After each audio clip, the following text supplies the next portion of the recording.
ఏ శాఖ ఎవరికి మంత్రివర్గ విస్తరణకు సంబంధించి తెలంగాణ కొత్త మంత్రులకు శాఖల కేటాయింపుపై ఇప్పుడు ఉత్కంఠ కొనసాగుతుంది, చర్చ కొనసాగుతుంది. ఆ ముగ్గురు మంత్రులకు శాఖలు కేటాయించడంతో పాటు మంత్రివర్గంలో పూర్తిగా శాఖల ప్రక్షాళన కూడా ఉండే అవకాశం ఉంది అనే చర్చ జోరుగా జరుగుతోంది. ప్రధానంగా హోంశాఖ కోసం సీనియర్ మంత్రుల మధ్య తీవ్ర పోటీ నెలకొంది. ప్రస్తుతం హోంశాఖ ముఖ్యమంత్రి రేవంత్ రెడ్డి దగ్గరే ఉంది. దీంతో ఇప్పుడున్న పోటీతో హోంశాఖ ఎవరికి కేటాయిస్తారు అనేదే ఆసక్తిని కలిగిస్తోంది.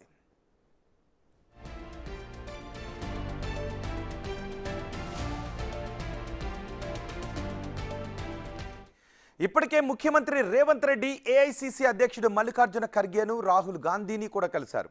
మంత్రివర్గ విస్తరణపై 2 గంటల పాటు సుదీర్ఘంగా చర్చలు జరిగాయి. కొత్త మంత్రులకు శాఖల కేటాయింపుపై సమాలోచనలు జరిపారు. ఇంకొన్ని గంటల్లోనే బహుశా ఈరోజు రాత్రికి రేపు మధ్యాహ్నానికి శాఖల కేటాయింపుపై స్పష్టత వచ్చే అవకాశం కనిపిస్తోంది. ఇదే సమయంలో మిగతా మంత్రుల శాఖల్లో కూడా మార్పు ఉంటుందనే చర్చ జోరుగా జరుగుతోంది. ఎవరికి ఏ శాఖ కేటాయిస్తారు, ఎలా సర్దుబాటు చేస్తారో అనేది ఇప్పుడు ఇంట్రెస్టింగ్గా మారింది.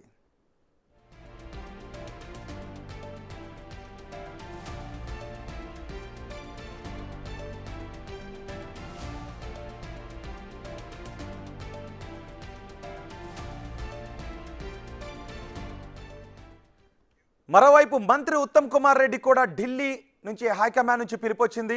దీంతో ఆయన వెంటనే ఢిల్లీకి బయలుదేరి వెళ్లారు. ఇప్పటికే ముఖ్యమంత్రి రేవంత్ రెడ్డి ఢిల్లీలో ఉన్నారు. అధిష్టానం పిలుపుతో ఉత్తమ్ కూడా ఢిల్లీకి వెళ్లారు. దీంతో రాష్ట్ర కేబినెట్లో కీలక మార్పులు ఉంటాయనే చర్చ జోరుగా జరుగుతోంది. ఇప్పటికే కొందరు మంత్రుల దగ్గర 1 కంటే ఎక్కువ శాఖలు ఉన్నాయి. కొందరు మంత్రుల శాఖల నుంచి కొన్నింటిని తొలగించాలనే యోచనలో హైకమాండ్ ఉన్నట్టుగా తెలుస్తోంది.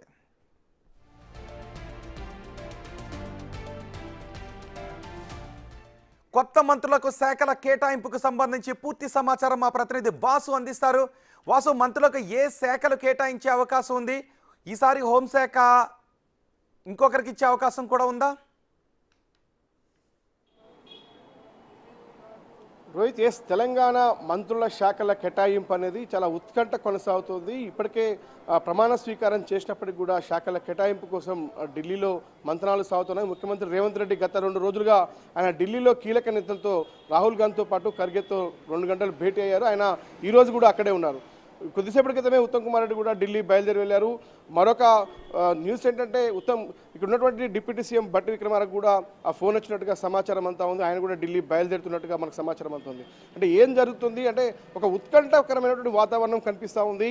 ఎవరికి ఏ శాఖలు ఇవ్వాలి అంటే ప్రస్తుతం ఎవరైతే 3 మంత్రులు కొత్తగా ప్రమాణ స్వీకారం చేశారో వాళ్ళ శాఖల కేటాయింపే కాకుండా ఉన్నటువంటి క్యాబినెట్ మొత్తంలో ఇప్పటికే 2 కంటే ఎక్కువ అదనంగా ఉన్నటువంటి ఇప్పటికే శాఖలు ఉన్నాయి. చాలామందికి ఏదైతే ఉన్నటువంటి మంత్రులకు సంబంధించి క్యాబినెట్ మొత్తంలో కూడా భారీ మార్పులు ఉండే అవకాశం ఉంది. డిప్యూటీ సీఎం సంబంధించి కావచ్చు, హోంమంత్రికి సంబంధించినటువంటి వ్యవహారం కావచ్చు, కొన్ని కీలక శాఖలు ముఖ్యమంత్రి దగ్గర దాదాపు 9 శాఖల వరకు కూడా సీఎం దగ్గరే ఉన్నటువంటి నేపథ్యంలో కూడా వాటిలో నుంచి కొత్త మంత్రులకు కేటాయిస్తారా, లేదంటే ఉన్నటువంటి సీనియర్ మంత్రుల దగ్గర ఉన్నటువంటి పోర్ట్ఫోలియోలకు సంబంధించి వాటిని తగ్గించి వీళ్ళకి కేటాయిస్తారా అన్న అంశానికి సంబంధించి చూడాల్సింది. ఎందుకంటే హోంశాఖ, ఎడ్యుకేషన్ సంబంధించి కావచ్చు, ఇతర కీలక శాఖలు కూడా మైనింగ్ లాంటి, స్పోర్ట్స్ లాంటి శాఖలు కూడా ముఖ్యమంత్రి దగ్గర ఉన్నటువంటి నేపథ్యంలో వాటిని అంటే ఎడ్యుకేషన్ శాఖకు సంబంధించి కావచ్చు, ఇతర మున్సిపల్కి సంబంధించి కావచ్చు అవి ఇచ్చే అవకాశం లేదని తెలుస్తుంది. కానీ హోంశాఖకు సంబంధించి మరో 3 మంత్రి పదవులు ఖాళీ ఉన్న నేపథ్యంలో మరోసారి విస్తరణ జరిగే అవకాశం ఉంది. కాబట్టి అప్పటిదాకా వాటిని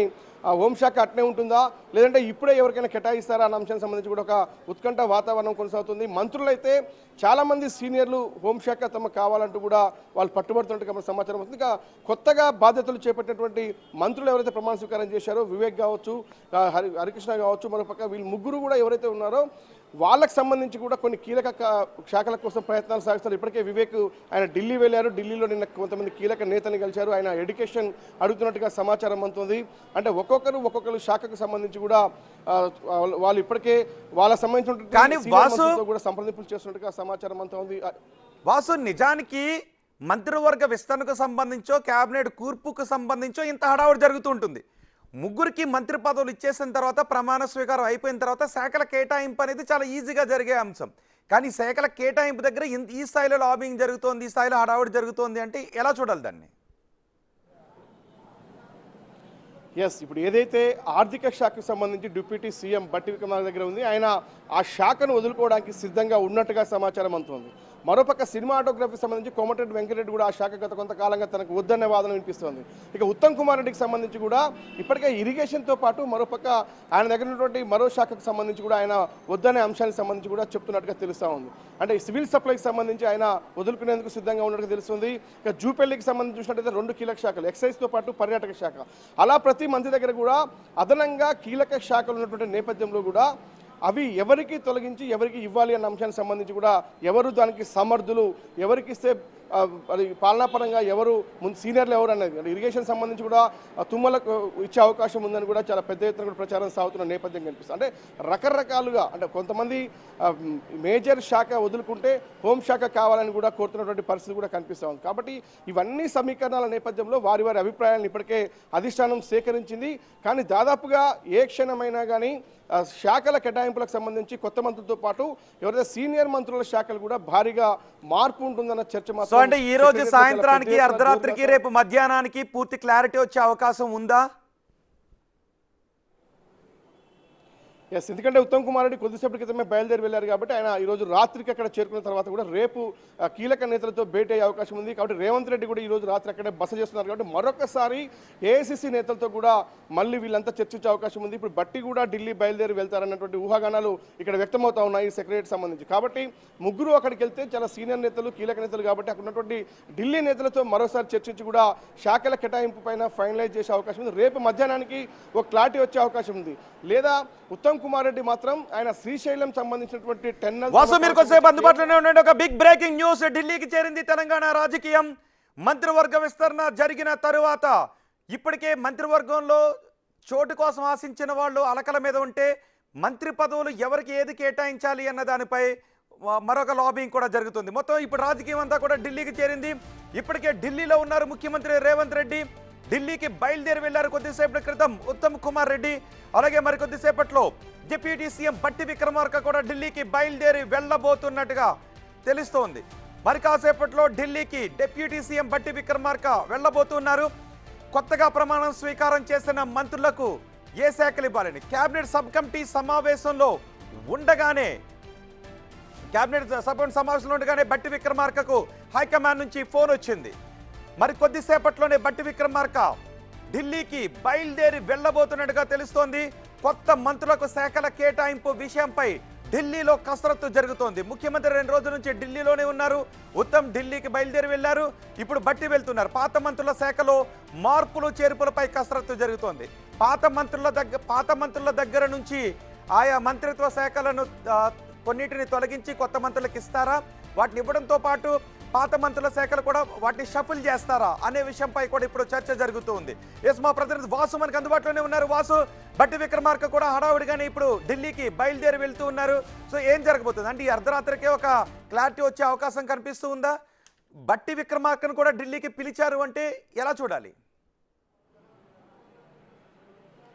ఎస్, ఆయన కూడా డిప్యూటీ సీఎంగా ఉన్నారు. ఆయన కీలక పదవిలో ఉన్నారు, సీనియర్ నాయకుడిగా ఉన్నాడు. అతన్ని కూడా ఢిల్లీకి రమ్మనాలని కాల్ వచ్చినట్టుగా సమాచారం. కొద్దిసేపటి క్రితమే ఆయన సినిమా ఇండస్ట్రీకి సంబంధించినటువంటి ఏదైతే సబ్ కమిటీ భేటీ నడుస్తుంది సెక్రటరియట్లో, ఈ నేపథ్యంలో ఆ భేటీలో ఉండగానే ఆయనకు ఏఐసిసి పెద్దల నుంచి కూడా ఫోన్ వచ్చినట్టుగా తెలుస్తోంది. ఆయన హుటాహుటిన ఢిల్లీ బయలుదేరి వెళ్తున్నారు. ఇక ఇప్పటికే ఉత్తమ్ కుమార్ రెడ్డి ఢిల్లీ బయలుదేరి వెళ్ళారు. మరి కాసేపట్లో ఆయన ఢిల్లీ చేరుకోబోతున్నారు.